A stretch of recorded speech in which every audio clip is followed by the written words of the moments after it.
If you listen closely, or maybe you've already noticed, but British people can turn the smallest inconvenience into a full-blown catastrophe. You know when there's a slight drizzle outside, but we call it the storm of the century?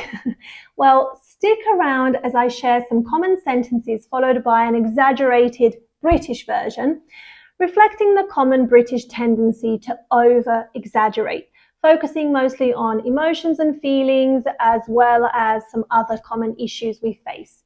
So if you want to sound like a native British speaker, a little over-exaggeration goes a long way. Instead of saying, I'm really happy, you could say, I'm absolutely chuffed to bits. I'm absolutely chuffed to bits. It's like being so thrilled as if you've just won the lottery, but in reality, you might have just had a nice cup of tea. Next, I feel sad today. I feel sad today. You could say, I feel like the world's coming to an end. I feel like the world's coming to an end. And it's definitely not, but we like to over-exaggerate. Another one, I'm a bit angry. I'm a bit angry. You could say, I'm proper fuming. I'm proper fuming. Or if you want to say that you're really angry, you could say, I'm fuming. I can't even look at you right now. I'm fuming. I can't even look at you right now. Another textbook example, I'm surprised. I'm surprised. But we say, I'm totally gobsmacked. I didn't see that coming. I'm totally gobsmacked. I didn't see that coming. One more. Oh, I'm so tired. I'm so tired. But we say, I'm absolutely knackered. I could fall asleep standing up. I could fall asleep standing up, even though I'm sitting down. I could fall asleep here. If you want to say that you feel a bit unwell, you could say, I feel like I've been hit by a lorry. I feel like I've been hit by a lorry. Ouch. Next, I'm really annoyed. I'm really annoyed. We would say, I'm livid. I'm livid. Here, annoyed is a mild or moderate level of frustration. Livid is much more intense than annoyed.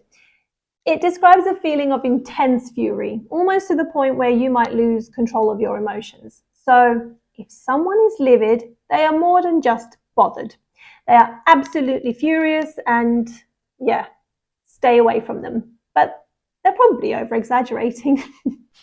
Next, I'm feeling really stressed. I'm feeling really stressed. We might say, I'm completely losing my mind here. I can't take it anymore.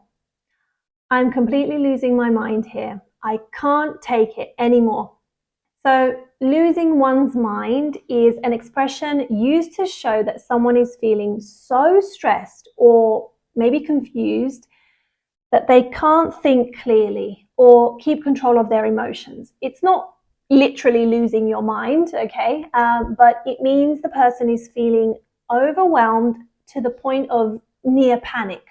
I can't take it anymore. This part emphasizes that the person feels they've reached their limit, okay? They can't handle the stress any longer, and it's like they're about to break down because of how much pressure they're feeling. So in real life, we would use this kind of exaggeration when we feel very overwhelmed, but it's often used in a more dramatic or humorous way, not always meant to be taken literally.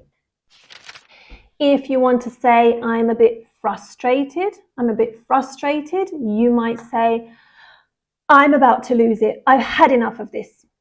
I'm about to lose it. I've had enough of this. Or instead of saying, I'm so frustrated, you could say, I'm at my wit's end. I've had enough of this nonsense. I'm at my wit's end. I've had enough of this nonsense. So imagine you've been dealing with a technical issue or issues all day. Your computer keeps freezing, your phone isn't working, and you can't get anything done. And at this point, you might say, I'm about to lose it. I've had enough of this.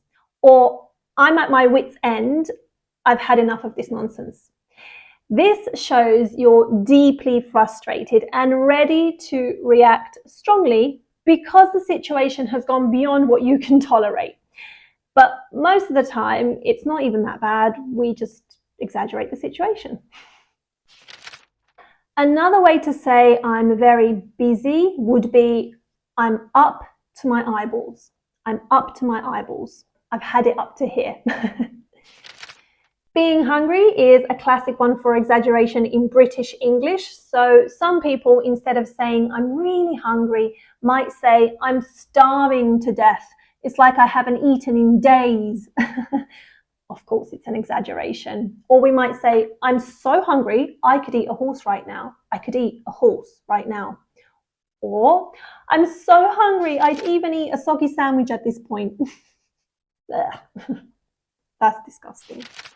Some people might want to say that they're falling asleep. So instead of saying I'm falling asleep, you might say I'm so tired, I'm practically nodding off mid-sentence.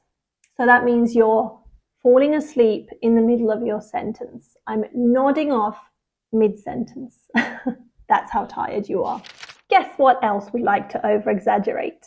Of course, the weather. So instead of saying it's a bit chilly outside, we might say it's freezing out there. I swear I saw my breath freeze in midair. Imagine speaking and then your breath freezes in midair. Yeah, total over-exaggeration. If you want to say it's a little bit windy, you could say the wind is howling. It's like a bloody hurricane out there. It's like a bloody hurricane out there. Of course, we don't really have hurricanes. Yes, we have some strong gales, but yeah, it's not really a typhoon. And when the weather is unpredictable, we might say the weather's gone mental. I'm pretty sure we've had 4 seasons in one day. And instead of saying it's pretty hot today, we might say I'm literally melting. I'm literally melting. So it's like your ice cream in the sun, you're melting. And if something is expensive, we could say it's not cheap, or we could say it's so expensive you'd think it was made out of gold. It's so expensive you'd think it was made out of gold. And if you've repeated yourself many times, instead of saying, I said it already, we might say, honestly, I've said it so many times, I've lost count. Honestly, I've said it so many times, I've lost count. There you have it. In British English, exaggeration isn't just a way of speaking. It's a whole art form.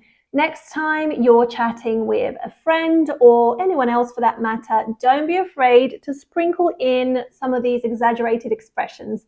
Just remember the key is to have fun with it and enjoy the humor that comes with it.